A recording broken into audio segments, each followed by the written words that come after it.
Recently, the British Defence Secretary admitted that the UK sold illegal cluster bombs to Saudi Arabia.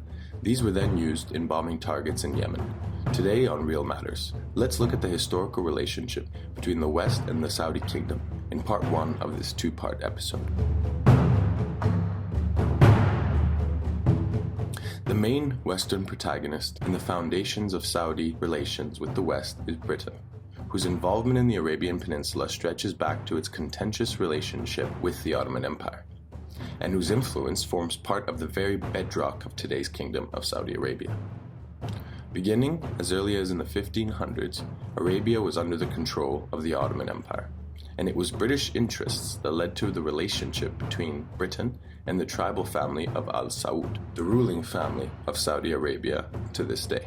In its early history, the Al Saud's family's fortunes rose and fell in the peninsula, vying for control of the area with other tribal leaders, the Egyptians, and of course the Ottomans, who maintained a governor and garrison for most of this period until the Arab Revolt of 1916, where Sharif Hussein bin Ali, with a British nod of support, proclaimed that the Ottomans had violated the sacred tenets of Islam, calling for a holy rebellion, with an aim of creating an Arab state from Syria to Yemen. The British long sought to weaken the Turks, whom at the time were allied to the German Empire, and jumped on the opportunity. Western interests also helped foster the idea at a time of a rising Arab nationalism. This was made evident by figures such as Lawrence of Arabia, a British agent who traveled Arabia seeking support for the revolt in exchange for money or loot. After the successful revolt and the rebellion's attack on Damascus, Arab calls for a united state were scattered when Britain and her allies made it clear that this was not a likely possibility. They sought to divide the area into spheres of influence, mostly between Great Britain and France, leading to many of the modern-day states comprising the Middle East. However, they did enable the Al Saud family to conquer rival tribes and unite the Arabian Peninsula under the current Kingdom of Saudi Arabia. Oil entered the relationship as early as 1908, when British Petroleum discovered oil in Persia.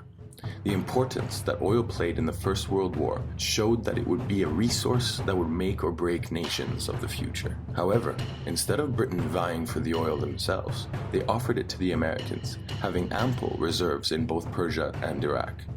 This was done in order to make the United States a stakeholder and partner in the region in order to shore up British interests. American oil companies were then the first to explore the region under the approval of the Al Saud family, striking oil in 1938 on what will come to be known as the largest oil reserves in the world. In the next part, we examine the period of the Cold War leading up to the political situation today in Syria and Yemen, as well as why this matters. Hey guys, I hope you've enjoyed this episode of Real Matters.